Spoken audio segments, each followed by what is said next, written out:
요한계시록 2장 24절에서 29절 말씀입니다.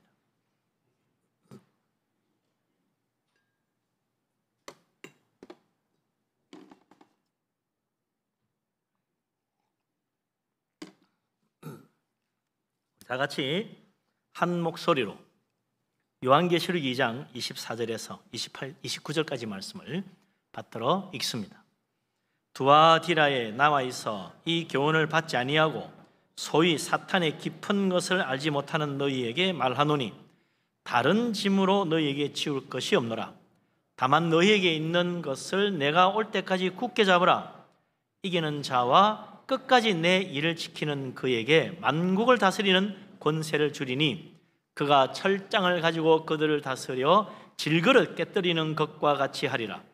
나도 내 아버지께 받은 것이 그러하니라. 내가 또 그에게 새벽별을 주리라.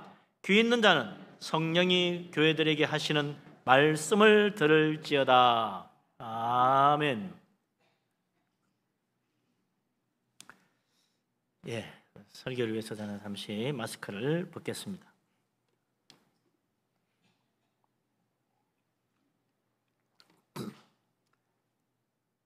산호라면 어느 시대나 어디서나 누구든지 여러 가지 시험을 받게 마련입니다. 세상 살면서 한 번도 유혹 안 받은 사람 없어요. 다 유혹 받습니다. 지금 우리나라에는 또 이 코로나 바이러스, 우리나라만 아니죠. 온 세계가 지금 코로나 바이러스 때문에 큰 어려움을 겪고 있는데 온 세계 교회가 다 지금 어려움을 겪고 있습니다. 그나마 이렇게 제한된 조치지만 이렇게 예배할 수 있다는 것 얼마나 감사한 일인지 모르겠습니다. 다 이제 이걸 믿음으로 잘 이겨야 되겠죠. 이런 가운데 또 믿음의 시험 들어서 그냥 교회와 멀어지고 세상과 가까워져 버리면 안 되는 거죠. 더 어려울수록 더 믿음을 붙잡아야 된다. 오늘 우리가 읽은 이 두아디라 교회의 이야기, 저번에도 보았습니다만 이 두아디라 교회의 가장 큰 시험거리가 뭐냐? 바로 거짓 선지자 음녀 이세벨의 유혹이었다 이거죠. 근데 그것이 단순히 교회 안에서 신앙적인 문제만 아니라 세상의 유혹이었어요. 세상과 결부된 문제였기 때문에 사람들이 거기에 넘어가는 거예요. 어느 시대나 모양은 다르지만 다 이런 종류의 세상의 유혹이 교회 안으로 들어온다는 거예요. 신앙의 모양으로 변장을 해가지고 들어옵니다. 그러니 상당수의 교회 종들과 교인들이 이 음녀 이세벨의 거짓 예언을 듣고 속아가지고 그녀를 따랐다는 거예요. 이 때문에 두아디라 교회는 정말 그 어떤 교회보다도 많은 선행과 또 사랑의 열매가 가득했지만 주님 앞에 가장 크게 책망을 들었습니다. 세상 따라간 거예요. 그렇지만 그 중에도 두아디라 교회에 신실하게 하나님 말씀을 지키며 이 거짓 선지자 이세벨의 가르침을 거부하고 믿음을 지키는 남은 자들이 많이 있었다는 거예요. 주님은 그렇게 거짓 예언에 속지 않고 끝까지 믿음을 잘 지킨 신실한 그 남은 자들에게 칭찬과 격려와 위로를 아끼지 않습니다. 오늘 우리도 이 두아디라 교회에 닥친 시험 그리고 그 거짓 선지자 이세벨의 가르침이 구체적으로 어떤 것이었나 제대로 알고 또 이런 세상의 시험을 어떻게 이겨나갈 것인가 바르게 깨달아서 지금 우리가 당하고 있는 이 여러 가지 어려움과 시험거리를 잘 이겨나가고 새 힘을 얻고 지혜를 얻을 수 있는 그런 은혜로운 시간, 축복의 시간 될 수 있기를 주님의 이름으로 축원합니다. 아멘. 저번에도 보아서 알다시피 두아디라 그 도시에는 이 상인 조합이 많이 있었다 그랬습니다. 장사하고 사업하려면 반드시 상인 조합에 가입을 해야 돼요. 그러지 않으면 장사를 하기도 어렵고 사업할 수도 없었다는 거예요. 그런데 고대 사회에서 상인 조합은 반드시 우상 숭배와 직결되어 있다는 것입니다. 그래서 어떤 상인조합에 가입하려면 그 조합이 숭배하는 그 우상신을 섬기기로 서약을 해야 되고 그 우상의 제사를 하고 그 우상 숭배에 참여를 해야 돼요. 그래야 당신이 진짜 우리 조합원입니다. 그래서 서로 간에 영우상통하면서 서로 이렇게 사업을 하고 장사를 하도록 그랬다는 거예요. 그러니 교회 다니면 예수 믿는 사람들이 갈등이 오는 거예요. 야, 이거 사업하고 장사하려면 조합에 가입 안 하면 안 되는데 어떡하나. 그러려면 우상도 숭배해야 되고 그 앞에 가 절도 해야 되는데 큰일 났나. 주님 하나님만 믿으라 그랬는데 어떡하나 고민되는 거예요. 그런데 그때 거짓 선지자 이세벨이 나타나가지고 아주 솔깃한 이야기를 들려주는 겁니다. 하나님 믿는다고 해서 세상을 멀리할 필요 없다. 하나님 그런 하나님 아니다는 거죠. 누구든지 교회 안에서 하나님 잘 믿고 잘 섬기는 것처럼 세상에 나가가지고 세상 일할 때도 열심히 잘하면 된다. 조합 가입해가지고 성실하게 일하고 조합신 그 뭐 창구하고 섬기는 거 큰 문제냐? 교회에서 하나님 더 잘생기면 될 거다. 그거 뭐 큰 죄도 아니다. 먹고 살려면 그래야지 뭐 이거예요. 아주 그냥 세상과 타협하는 그런 신앙을 가르쳤다 이게. 그러니까 기가 솔깃한 거예요. 야, 그동안 교회와 세상 사이에서 갈등하고 있었는데 한 방에 해결해 주네. 네? 그래서 하나님도 잘생기고 조합 가서 그것도 열심히 잘하면 된다. 그야말로 교회도 좋고 세상도 좋다. 교회에서는 교회식으로, 세상에서는 세상식으로 하자. 그러니 뭐 그냥 마음 편하게 그러면 그렇지. 꼭 그렇게 외골수처럼 앞뒤 탁탁 막히게 그렇게 고집스럽게 믿을 게 아니야. 그러고는 너도 나도 이세벨의 가르침을 따라갔다는 거예요. 그런데 교회와 세상 사이의 갈등을 거짓으로 덮은 거예요. 이게 시험이고 유혹이라. 많은 사람들이 함정에 빠져든 겁니다. 요즘도 마찬가지예요. 교회에 와서 예배하고 기도하고 다 좋다. 그러나 세상에서 일할 때는 세상식으로 살아야지. 사업하고 교제하고 일하려면 술도 같이 마시고 또 담배도 권하고 그러면서 서로 유무상통해야 일도 잘 되고 사업도 잘 풀려. 그렇게 고지식하게 교회, 믿음 그러면서 이것저것 다 아니다 그러면 어떻게 세상 살라고 그러나. 답답한 사람아, 그런다는 거예요. 그러면서 말합니다. 신앙을 버리라는 게 아니다. 사업상 세상 사람하고 보조를 좀 맞춰달라는 거다. 그러니 세상 욕심 따라가고 싶은 사람은 이게 그냥 복음 중에 복음이야. 하나님 일, 세상 일 둘 다 중요하고 둘 다 잘해야 된다. 맞는 말이죠. 단 세상 일 열심히 다 하고 여유가 생기면 그때 교회 가서 하나님도 섬겨라. 세상 일에서 네가 성공하고 정말 이제 살 만큼 여유가 생기면 그때 교회에서 하나님 섬겨도 늦지 않다. 맞는 말 같아요. 근데 이게 함정이야. 네? 이렇게 이야기하면 두산거려요. 목사님, 그러면 예수 믿는 사람은 세상에는 완전히 멀리하고 교회만 열심히 섬겨야 믿음 좋은 겁니까? 아니지요. 하나님 분명히 말씀하세요. 예수 믿는 사람이 교회에서 성실하게 주님 잘 섬기는 것처럼 세상에 가서도 직장에서 일할 때 하나님 섬기듯이 성실하게 충성되게 잘해야 된다. 성경은 분명히 가르치고 있어요. 교회에서만 열심히 하고 세상 가서 적당히 대충 하면 안 됩니다. 세상에서도 하나님께 하듯이 정말 주님 섬기듯이 성실하게 눈 가림하지 말고 최선을 다해서 충성되게 섬기라고 그랬어요. 그러면 그게 그건데 왜 그러십니까? 그럴 거예요. 그런데 비슷한 것 같은데 강조점이 틀린다. 앞에 강조를 하느냐 뒤에 강조를 하느냐 우선권이 다르다. 무엇을 우선적으로 해야 된다고 말하느냐 거기에 따라서 완전히 달라진다는 거예요. 우리 주님 말씀하십니다. 너희는 먼저 주의 나라와 그의 의를 구하라 그랬어요. 우리 주님 말씀은 먹고 입고 마시고 돈 벌고 직장 일하고 하는 거 대충 하라는 게 아니에요. 열심히 최선을 다해서 하나님께 하듯이 하지만 우선은 하나님 나라다, 하나님의 의가 먼저다, 요거를 분명히 알고 주님 앞에 충성하고 세상 가서도 정말 하나님께 하듯이 열심히 해야 된다, 그 이야기예요. 이 순서가 바뀌면 엉망이 되는 거죠. 믿음의 시험 드는 거예요. 이세벨 거짓 선지자의 가르침은 주님 말씀과는 반대로 세상과 재물 다 잘해야 된다, 둘 다 잘하면 된다, 교회와 세상 잘 섬겨야 된다, 재물도 구하고 하나님도 섬기고 다 잘해라, 그런다는 거예요. 그런데 우리 예수님은 분명히 말씀하셨어요. 너희가 하나님과 재물을 겸하여 섬길 수 없느니라. 혹 이를 중히 여기면 혹 저를 경히 여기게 돼 있다 그랬어요. 그러므로 우리는 두 가지를 다 잘해야 될 때 어떻게 되느냐? 둘 중에 하나를 먼저 정해야 돼요. 나는 무엇을 우선으로 할 것인가? 나는 어디에 중점을 둘 것인가? 결정해야 돼요.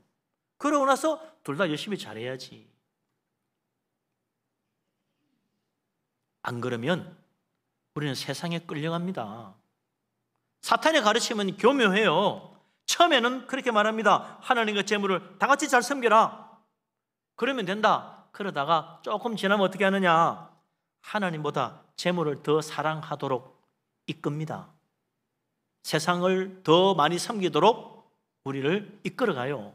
그럼 마지막에 어떻게 됩니까? 하나님과 믿음은 저 멀리 던져버리고 재물과 세상만 따라가게 만들어요. 그래서 결국은 멸망에 이르게 만드는 것, 이게 사탄의 전략입니다. 이게요, 조금씩 한 발씩 디디다 보니 나중에는 푹 빠진 거야. 이건 어떻게 할 수가 없네. 어느새 내 발에 올가미가 걸렸네. 아무리 뺄래도 안 빠지네. 그렇게 됩니다. 속으면 안 돼요. 비슷하게 시작하지만 끝은 완전히 다른 겁니다. 한쪽은 멸망이고 한쪽은 영생이에요. 정말 우리가 세상에 속으면 안 됩니다. 마귀에게 속으면 안 됩니다. 그래서 깨어있어야 돼요. 우리 주님 깨어있으라고 그랬어요. 세상 유혹과 시험을 이기는 믿음으로 깨어있어야 됩니다. 하나님 말씀에 깨어있어야 돼요. 기도에 깨어있고 주님 바라보는 믿음에 깨어있어야 됩니다.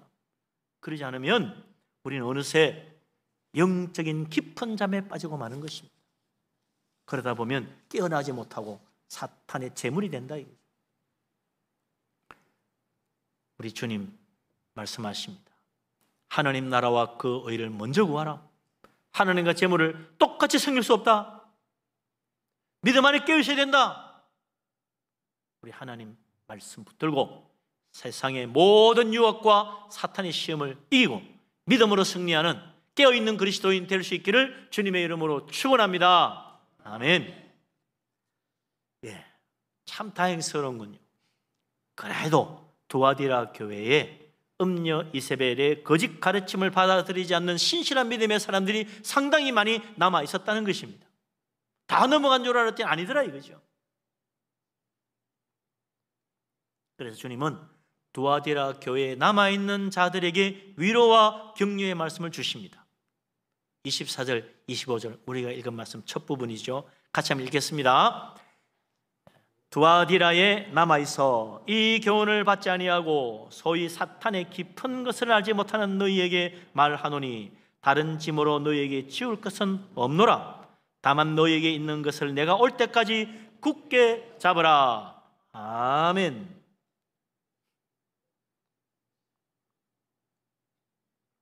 참 놀랍게도 다 세상 유혹에 넘어갈 것 같은데 남아있는 자들이 있는 것이요. 하나님 말씀 꼭 붙드는 사람들이 있습니다. 정말 믿음으로 세상의 시험 이기고 주님 부르심 앞에 쓰임받는 사람들이 있다 이거죠. 옛날 이스라엘이 나라가 멸망하고 바벨론의 포로로 잡혀갔는데 다 그냥 그래 먹고 살림을 할 수 있나 바벨론 시킨 대로 하자 그랬었는데 다니엘과 세 친구는 달랐어요. 그들은 하나님 말씀대로 살기로 작정합니다. 그래서 왕의 진미도 거절하고 왕 앞에 왕의 우상 앞에 절하는 것도 거절하고 내가 죽을지언정 절할 수 없습니다. 끝까지 믿음에 남아있는 사람이 되었어요. 그래서 어떻게 됩니까? 하나님이 그들을 통해 영광을 나타내시는 거예요. 그들을 높여주시고 하나님께서 그들을 사용하신 거예요.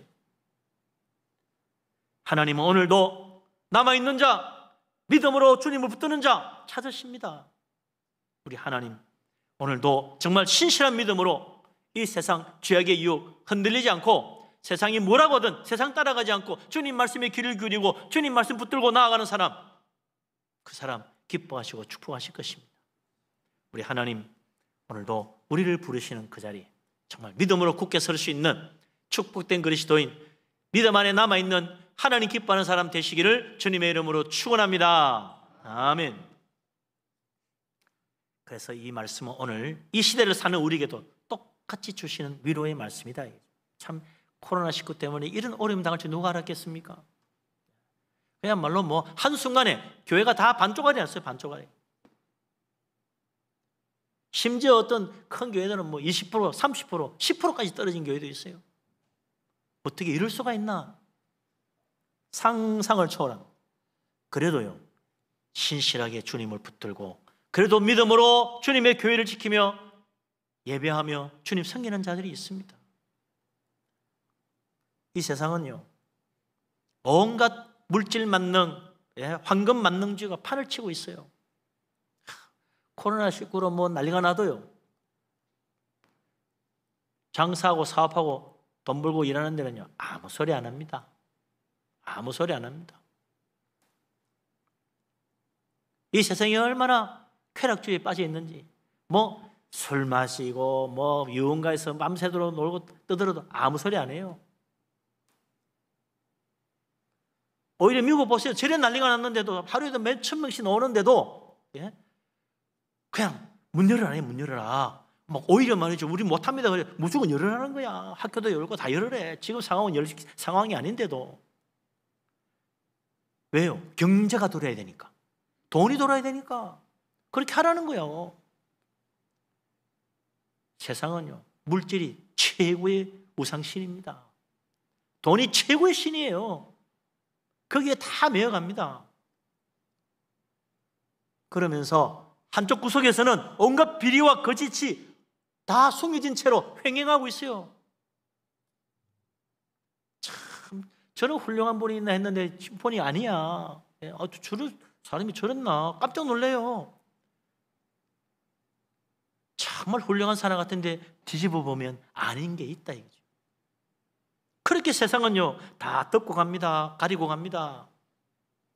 그러나 오늘 이런 시대 속에서도 거짓된 가르침, 세상 풍조 따르지 않고 하나님 말씀 따르고 십자가 붙들고 주님 따라가는 신실한 믿음의 사람들이 남아있다는 거예요. 하나님은 그들을 붙드시고 그들을 바라보십니다. 결코 세상에 무릎 꿇지 않고 믿음으로 주님 의지하는 그 신실한 자들 하나님은 기억하시고 이제 위로와 은혜를 내려주시는 거예요. 하늘의 상급으로 갚아주시는 것입니다. 결코 세상 풍조에 따라가지 말고 정말 예수 그리스도 주님의 십자가 붙들고 주님만 바라보고 믿음으로 나아가서 세상 유혹, 세상 시험 이기고 우리 하나님 앞에 축복받는 복된 사람 되시기를 주님의 이름으로 축원합니다. 아멘.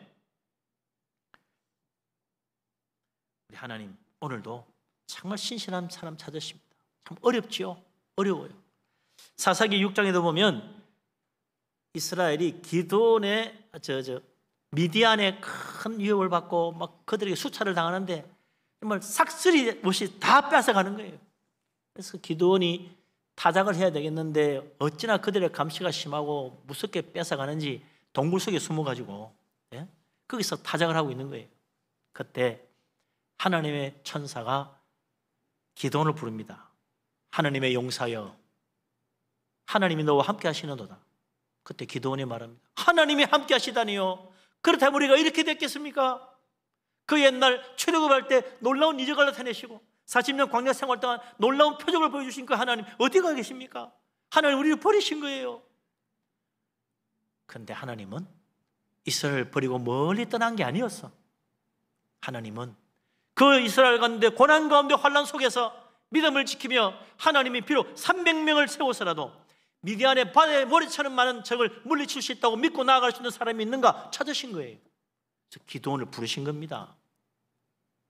하나님은 신실한 믿음으로 주를 붙드는 남아있는 자, 그거 어디 있든지 하나님 찾으십니다. 이 약한 때에도 하나님은 남아있는 자를 찾기를 원하십니다. 그리고 그에게 놀라운 은혜를 베푸시고 그를 통하여 놀라운 일을 행하시는 거예요. 300명이 어떻게 수만의 미디안 군대를 무찌를 것이라고 감히 생각이나 했겠습니까? 하나님 말씀 믿고 나갈 수 있는 사람, 기도원이 있었기에 가능했던 거예요. 오늘도 우리가 세상적으로 보면 와 무서워 어떻게 할 줄 모르겠어, 그럴 때 우리는 하나님 붙잡아야 됩니다. 하나님 말씀이라 믿고 나갈 수 있어야 돼요. 그럴 때 하나님은 나를 통해서 놀라운 일을 이루시고 큰 축복 베푸시고 하나님 영광 드러내실 줄로 믿습니다. 아멘. 이렇게 신실한 믿음으로 사는 자, 남아있는 자들의 중요한 특징이 하나 나오는 거예요. 그게 뭐냐?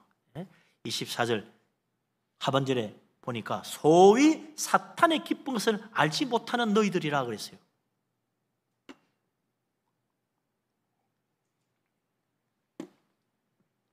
이 말은 정말 순수하게 하나님만 믿고 따르는 사람들이 사탄에 대해서 무지하다, 그런 말이 아닙니다. 너무나 잘 알아. 사탄의 가르침이 무엇인지, 그들이 유혹하는 그 죄악이 무엇인지 너무나 잘 알아요. 그래서 절대로 그들의 죄악된 일에 동참하지 않았다는 이야기입니다. 성경에 나오는 그 안다는 말이에요. 함께하지 않는 거예요. 같이 살지 않는 거예요. 그런 뜻입니다. 하지만 이런 사람들이 다 완벽하냐? 그건 아니에요. 누구든지 실수할 수 있습니다. 죄의 유혹에 빠질 수 있어요. 그러나 그럴 때마다 빨리 회개하고 주께 돌아오는 것입니다. 이게 중요한 거예요. 아닌데 하면서 자꾸 죄악에 한 걸음 한 걸음 빠져 들어가면요, 나중에는 못 빠져나올 자리까지 들어가는 거예요. 어느새 발목에 올감이 채이는 거예요. 사탄의 깊고 은밀한 죄악에 빠져들면 헤어나올 수 없게 됩니다. 이런 사람들은요, 양심이 마비돼 버려요. 그래서 회개 안 합니다. 남들 다 그렇게 사는데 뭐 그거 가지고 그러냐고. 죄의식 없어요. 먹고 살려면 할 수 없다는 거야. 혼자 어려운 척 하지 말라고. 세상이 그런 거 아니라고 자기를 합리화합니다. 살다 보면 그래요. 세상 일 때문에 교회에 빠지게 됩니다. 내 형편이 여의치 않아서 예배 못하는 때가 생깁니다. 그럴 때요, 정말 하나님 믿음 안에 바로 서는 사람은 마음이 아파. 그런데 한 걸음씩 어느새 사탄의 그 깊은 곳에 발을 디딘 사람은요, 신앙 양심도 다 죽어버렸기 때문에 전혀 마음 아파하지 않아요. 오늘 또 교회 안 가도 그냥 편해. 당연해. 왜? 직장이 중요하니까. 그런데 어느새 직장이 중요한 정도가 아니라 하나님보다 더 소중하게 됐어. 나 오늘 피곤하잖아. 내 몸이 중요하고 내 일이 중요해. 그런데 어느새 이제 하나님보다, 예수님보다 내가 더 중요하게 됐어. 자식도 중요하고 가족이 소중해요. 그런데 어느새 예배보다 가족이 더 중요하게 돼버렸어. 그렇게 살다 보면요, 내 양심이 다 신앙 양심이 묻어져 가지고 세상 불의, 세상 부정, 부패, 거짓, 그것도 그냥 아무 문제 없이 넘어가집니다. 내 양심이 아파하지도 않아요. 예배 다시 와도요, 그것 때문에 회개할 마음 안 생겨. 왜? 회개할 일 같지가 않으니까. 가정이 중요하고 직장이 중요하고 내가 중요한데, 내가 사는 것 내가 열심히 잘했는데 내 자신이 의고 선이고 진리야. 뭐가 문제냐고 말해요. 이쯤 되면 안 믿는 사람하고 똑같습니다. 세상 소망이 무슨 소망이 있겠어요? 천국, 아이고 그런 거 믿냐고. 세상이 좋아? 결국 이 세상은 돈이 말해줘. 그렇게 어느 사탄 속에 빠져들어가서 헤어날 수 없는 구렁텅이로 타락해 가는 겁니다. 깨어있어야 됩니다. 믿음으로 주를 붙잡아야 돼요. 정말 하나님 우선으로 서야 됩니다. 어려울수록 기도하고, 어려울수록 말씀 붙들고, 어려울수록 하나님께 매달려야 돼요. 그러지 않으면 우리는 어느새 넘어지고 마는 것입니다. 어려울수록 주님 앞에 오고, 어려울수록 예배에 힘쓰고, 어려울수록 하나님 말씀 더욱 묵상하고 외우고, 하나님 말씀 읽고, 하나님 말씀 따라 살아야 돼요. 그래서 이 세상 죄악의 유혹, 사탄의 거짓에 속지 말고 모든 시험을 이기고 믿음 안에 굳게 서고 우리 하나님 영광 돌릴 수 있는 축복된 그리스도인 되시기를 주님의 이름으로 축원합니다. 아멘. 정말 바라기는 우리 모두 여기 있는 단 한 사람도 그런 잘못된 길 걸어가는 사람 한 사람도 없기를 바랍니다. 그러리라고 믿어요.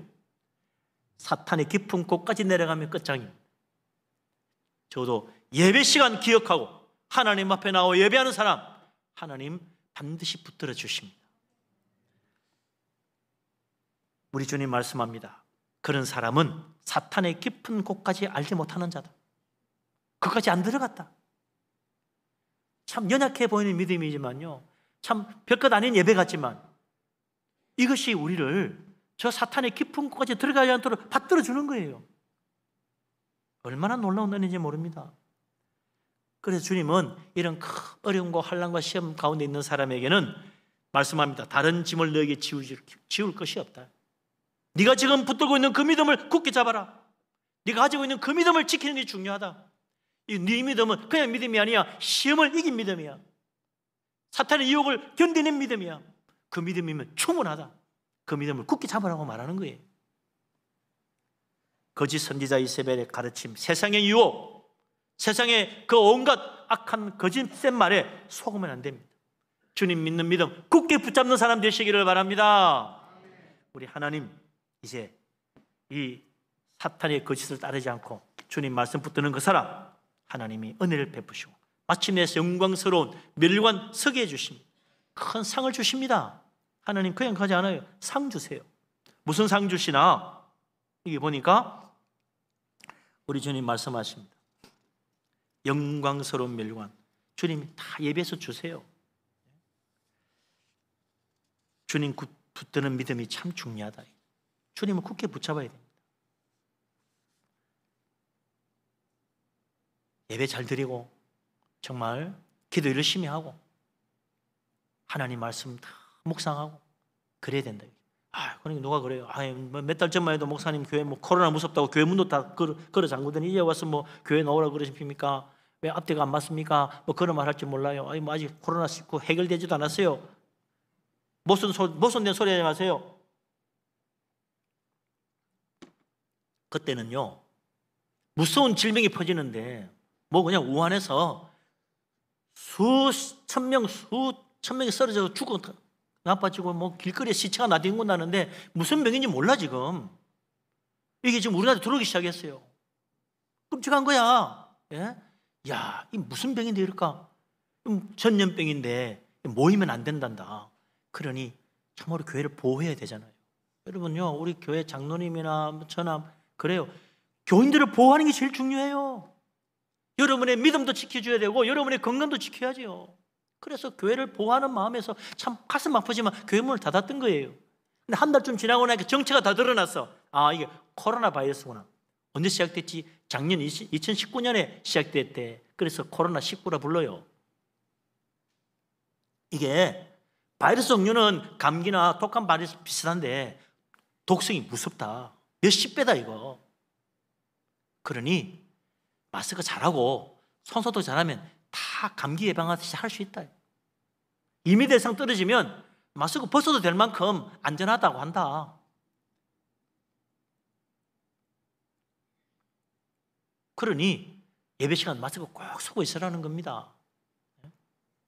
그래서 기침을 하면 이게 2m까지 멀리 가지 못하는 이 코로나 바이러스도 기침에 힘을 입어가지고 저 멀리까지 퍼져나가니까 기침할 때는 꼭 마스크 쓰고 하고 아니면 없으면 소매를 가려서라도 해라. 위로 보고 하지 말고 손목을 아래쪽으로 보고 해야지. 그렇게 다 놓았잖아요, 지침이. 우리는 그 지침 잘 지키니까 안전하지 않습니까? 우리 교회가 정말 대부분의 교회가 그래요. 잘 지키고 있어요. 다 안전한 거예요. 하나님 믿고 또 매방 열심히 하고, 그래서 정말 안전한 예배, 또 안전한 사회생활 다 할 수 있는 우리 교회 성도님 되시고 축복받기를 바랍니다. 아멘. 그래서 우리가 주님을 굳게 붙잡아야 돼요. 그러고 이제 우리가 할 일은 주님 굳게 붙잡고 믿음 생활 더 열심히 해야지. 말씀 굳게 붙잡아야죠. 그래서 어떻게 해요? 한 걸음씩 한 걸음씩 사탄에게 빠져들어가는 것이 아니라 예수 그리스도 주님 앞에 더 깊이 들어가야 돼요. 세상 말 듣고 따라가다 보면 어느새 나는 사탄의 깊은 곳까지 들어가고 맙니다. 예수님 말씀 듣고 기도하고 말씀하고 예배 보고 그렇게 열심히 신앙생활하면요, 어느새 나는 예수님의 그 깊은 은혜 가운데 깊이 들어가서 주님과 하나 되는 큰 은혜를 체험하는 거예요. 예수님이 내 안에, 내가 예수님 안에 거하며 풍성한 열매를 많이 맺는 정말 놀라운 축복의 삶을 살게 되는 거예요. 100배 열매 맺는 역사가 일어나는 거예요.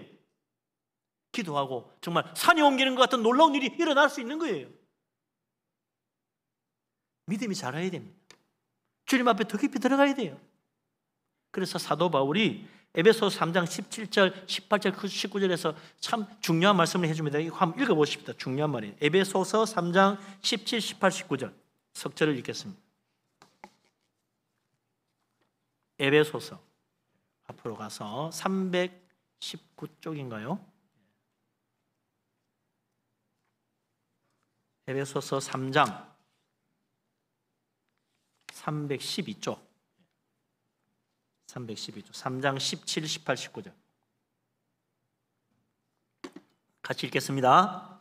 믿음으로 말미암아 그리스도께서 너희 마음에 계시게 하시었고 너희가 사랑 가운데 뿌리가 박히고 터가 굳어져서 능히 모든 성도와 함께 지식에 넘치는 그리스도의 사랑을 알고 그 너비와 길이와 높이와 깊이가 어떠함을 깨달아 하나님의 모든 충만하신 것으로 너희에게 충만하게 하시기를 구하노라. 아멘. 제일 먼저 믿음이 자라려면 해야 될 일이 있다. 그게 뭐냐면 예수 그리스도를 내 마음에 모시는 것이다. 내 안에 그리스도가 계셔야 된다. 그래야 믿음이 자란다는 거예요. 주님 앞 한 걸음 한 걸음 더 가까이 나아가고 세상으로부터 멀어지려면 예수 그리스도가 내 안에 계셔야 되는 거예요. 그래서 이 주님을 내 안에 모시는 영접하는 믿음이 정말 중요한 것입니다. 이게 신앙의 출발이고 시작일 뿐만 아니라 이것이 신앙의 성취까지 가게 만들어주는 가장 중요한 신앙의 원리입니다. 예수를 내 마음에 모시고 정말 나의 주, 나의 하나님으로 섬기며 살아가면 그때부터 우리의 믿음과 사랑이 깊은 뿌리를 내리게 되고 복음의 진리가 넘쳐나게 되고 은혜가 넘치게 되고 정말 사랑이 충만해져서 좋은 열매를 많이 맺고 예수님 닮아가고 주님 기뻐하는 모습으로 변화되는 거예요. 이 모든 영적 성장이 예수 그리스도를 내 마음에 모셔드리면서부터 시작합니다. 그런데 과연 내가 지금 예수님을 내 마음에 내 인생의 주인으로 나의 왕으로 제대로 모시고 있느냐는 거예요.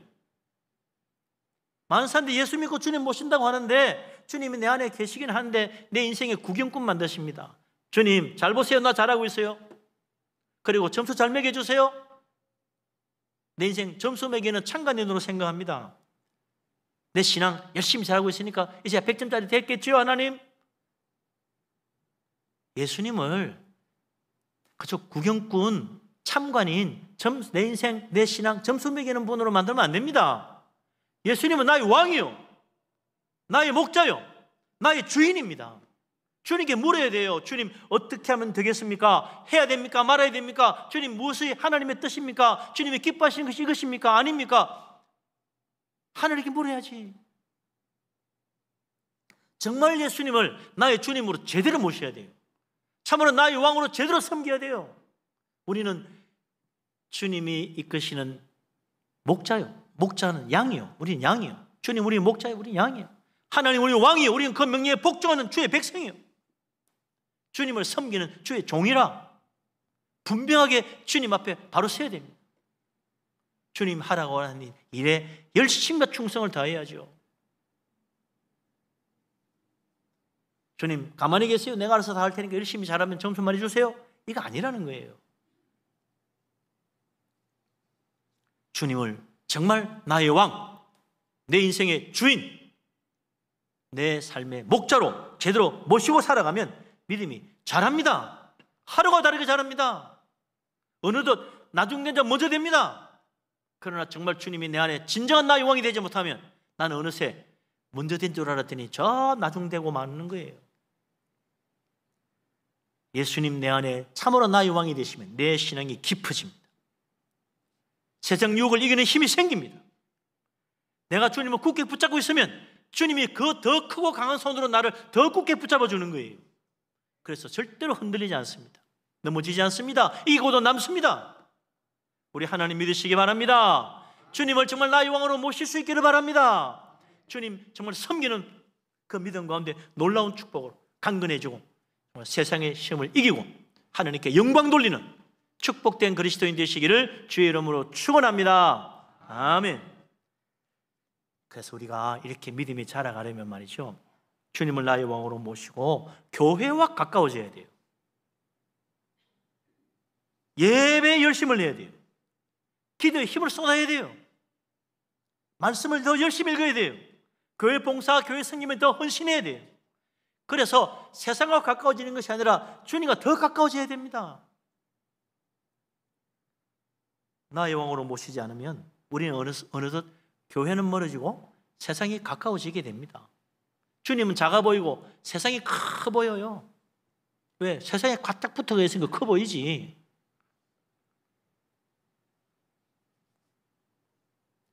그렇게 되면 하나님 말씀은 잘 안 들리고 세상 말이 더 크게 들려요.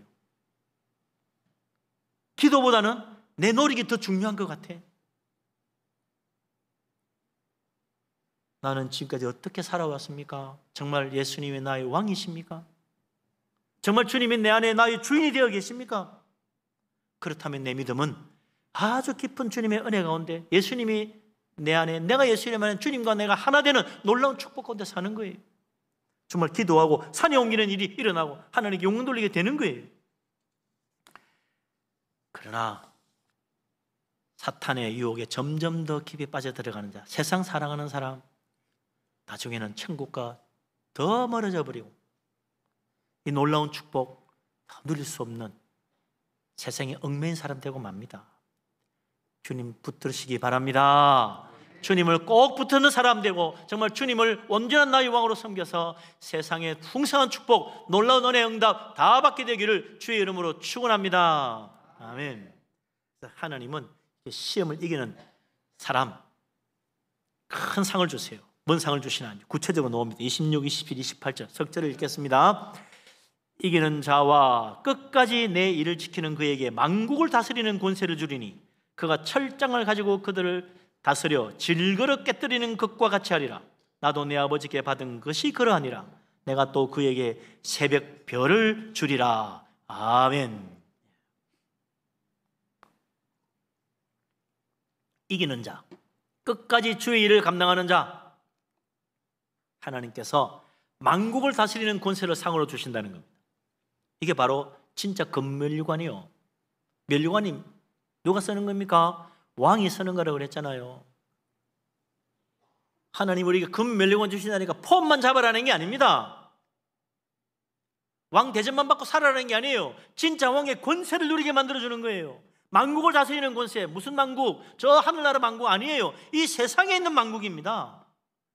이 세상 모든 나라를 다스리는 권세를 준대요. 어이구 무슨 소리야. 언제 예수 믿는 사람이 세상 다스리는 권세 받아? 우리 예수님 말씀하십니다. 27절에 내가 아버지께 받은 것이 바로 이거다. 세상 만국을 다스리는 권세. 근데 내가 너희들에게 주겠다는 거예요. 그래서 세상 어떻게 다스립니까? 주님께서 아버지께로부터 받은 그 권세로 철장으로 질그릇 깨뜨리듯 한다는 거예요. 철장이 뭐예요? 쇠몽둥이야. 쇠몽둥이 가지고 이거 질그릇 깨뜨릴 것도 없어. 툭 치면 다 부서져요. 이거는 건드리기만 해도 부서져요. 와장창 깨지지. 힘줄 것도 없어. 내리치면 돼 그냥. 세상 권세, 세상 나라, 세상 지식, 세상 부귀영화, 세상 재물 굉장한 것 같아도요, 우리 주님이 세몽둥이를 한번 흔들어대면 와장창 다 깨집니다. 별거 아니야 사실은.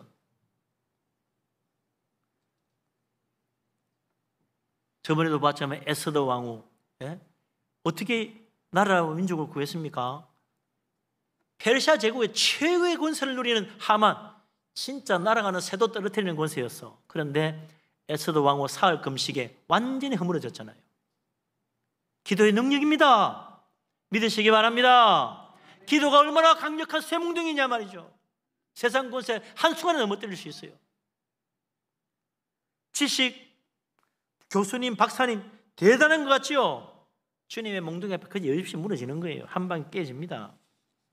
재벌고 재벌 회장님 대단한 것 같죠? 돈 많은 것이 엄청난 힘인 것 같죠? 못하는 게 없는 것 같아요. 그러나 주님의 쇠몽둥이 한번 넣으면 한순간에 무너집니다. 우리나라 최고의 지성이라고 했던 이어령 박사님, 그분은 만권의 책을 읽었대. 박사가 되려면 천권의 책을 읽으면 되는데 이 사람은 만권 읽었어. 박사 중에 박사야. 그 사람이 말만 하면 그냥 명강의, 글만 쓰면 베스트셀러예요. 그런데 이 사람이 그 딸의 간절한 기도와 복음 전도를 돕고 깨어집니다. 어떻게 해요? 질병 하나에 엎어졌어. 질병 하나에 엎어졌어. 인간의 약한 거구나. 하나님이 살아계시나 보니까 말이죠. 하나님 믿게 된 거요. 하나님이 어디 사던 사람이. 우리 세상 최고의 지성도요, 하나님 복음의 말씀 앞에 엎드러지는 거예요. 하나님 말씀의 권세를 믿으시기 바랍니다. 세상 나라, 세상 권세, 세상 지식, 세상 부귀영화 아무것도 아닙니다. 하나님 나라 영원한 것에 비하면 아무것도 아니에요. 세상 다 지나가는 거예요. 그런데 세상의 권세, 세상의 부귀영화, 지식, 그 재물에 취한 사람들은요, 마치 그 술에 취한 것처럼 교만해져 가지고 하나님 무시합니다. 말씀 없인 여깁니다. 교회 믿는 사람 박해합니다. 그러다가 결국 어떻게 돼요? 하나님의 쇠몽둥이가 흔들면 여지없이 까무러지는 거예요. 근데 그 권세를 누구에게 줍니까? 우리에게 준다는 거야. 말씀과 기도의 권세, 이 세상 권세를 깨뜨리는 하나님의 놀라운 권세를 우리에게 주시는 거예요. 믿으시기 바랍니다. 우리 하나님이 놀라운 권세를 주셨다는 사실을 믿으시기 바랍니다. 이 권세가 얼마나 놀라우냐? 아이고 무슨 우리가 예수 믿는 사람 뭐 제대로 한 게 있나? 하나님 말씀은 영이요 육이 아니라고 그랬어요. 그걸 자꾸 육적으로 물질적으로 보면 아닌 것 같이 영으로 보면 놀라운 거예요. 세상 모든 것 물질과 세상 권세로 되는 것 같아도 사실은 하나님의 영으로 됩니다. 세상 만드신 것도 하나님의 영으로 됐잖아요. 하나님의 영으로 모든 일이 이루어지는 거예요. 그래서 사도 바울이 고린도서 10장 3절 4절 5절에 이렇게 말합니다. 우리가 육신으로 행하나, 그래 육신으로 살고 있지. 그러나 육신을 따라 싸우지 아니하노라. 육신 따라 싸우면 안 된다. 오히려 우리가 같이 약해진다. 우리의 싸우는 무기는 육신에 속한 것이 아니요, 그거 자꾸 흉내내지 말라 이거죠. 오직 어떤 경관진도 무너뜨리는 하나님의 능력이라. 할렐루야. 하나님의 능력이 우리에게 주어지는 거예요. 모든 이론을 무너뜨리고 하나님 아는 것을 대적하게 높아진 것을 다 무너뜨리고 모든 사람들의 어리석은 생각을 사로잡아서 그리스도께 복종하게 만드는 것이다. 주님 앞에 무릎 꿇게 만드는 거예요. 우리 하나님의 놀라운 능력 믿으시기 바랍니다. 그래서 우리가 그런 능력이 어디 있으면, 그런 무기가 어디 있냐고요? 성령의 전신갑주를 입는 거예요. 그래서 성령의 능력으로 하나님 말씀의 권세를 붙들고 믿음의 방패를 들고 그리스도의 의의 옷을 입고 기도의 본능으로 나가는 거예요. 하나님 말씀이 성령의 검이라 그랬습니다. 심령 골수를 찔러 쪼그는 능력이에요. 그 앞에 다 깨어지게 되어 있습니다. 우리 하나님의 말씀의 능력을 믿고 기도의 능력을 믿고 하나님의 전신갑주 입고 믿음으로 나아가서 세상을 이기고 경관진을 무너뜨리고 하나님께 영광 돌리는 승리하는 삶 다 이룰 수 있기를 주의 이름으로 축원합니다. 아멘. 이제 우리 주님 마지막 상을 주시는데 28절에 있는 말씀이죠. 너무나 중요한 말을 한 번 더 읽어봅시다. 간단한 말입니다. 같이 읽어봅시다. 내가 또 그에게 새벽 별을 주리라. 아멘. 짤막한 말인데 놀라운 축복이에요. 새벽별이 뭘까요? 깜깜한 밤을 끝내고 이제 새벽이 환한 새벽이 동토한다는 걸 알리는 별. 저 새벽별이 뜨면 이제 고통이 트는 거예요. 어둠이 끝나는 것입니다. 이 세상에 죄와 죽음의 어두운 밤에 갇혀있는 모든 자들을 생명의 빛, 구원의 빛, 십자가의 은혜의 빛으로 이끌어 주시는 그 새벽별이 누굽니까? 바로 예수 그리스도 주님 아닙니까? 죽으시고 부활하신 예수 그리스도, 그분이 바로 새벽별입니다. 주님은 정오의 빛같이 우리를 드러내실 거예요. 예수님이야말로 광명한 새벽별입니다. 주님께서 말합니다. 내가 너에게 줄 최고의 상은 바로 나다. 내가 최고의 상이다. 예수님이 최고의 상입니까? 주님 오시는 날 신랑 되신 주님이 우리를 신부로 맞이하실 거예요. 근데 그 신랑이 누굽니까? 만왕의 왕, 만주의 주, 전능하신 하나님이시라. 그런 분을 우리의 신랑으로 맞이하게 됩니다. 할렐루야. 얼마나 영광스럽습니까? 주님과 함께 이제 하나 되어서 주님의 영광의 자리에 같이 앉는 거예요. 주님의 영광을 같이 누리는 거예요. 주님의 권세를 같이 누리는 거예요. 그러니 이보다 더 큰 상이 어디 있냐? 신부에게 최고의 상은 신랑이라. 그것도 가장 영광스러운 신랑을 우리가 맞이할 수 있습니다. 그런데 주님이 내가 너의 최고의 상이다. 나를 기쁨으로 맞이하고 나와 함께 살자고 주님 말씀하십니다. 광명한 새벽별, 너무나 찬란한 주님이십니다. 우리 주님 다 내 안에 모시고 사는 거 얼마나 영광스러워요. 세상을 이기는 힘입니다. 유혹을 이기는 힘, 능력입니다. 모든 시험을 이기고 정말 믿음으로 굳게 서는 주님을 내 안에 모신 우리 하나님의 사랑하는 자녀 다 되어서 저 천국의 영광의 자리에 이르는 우리들 다 될 수 있기를 주님의 이름으로 축원합니다. 아멘. 기도합니다.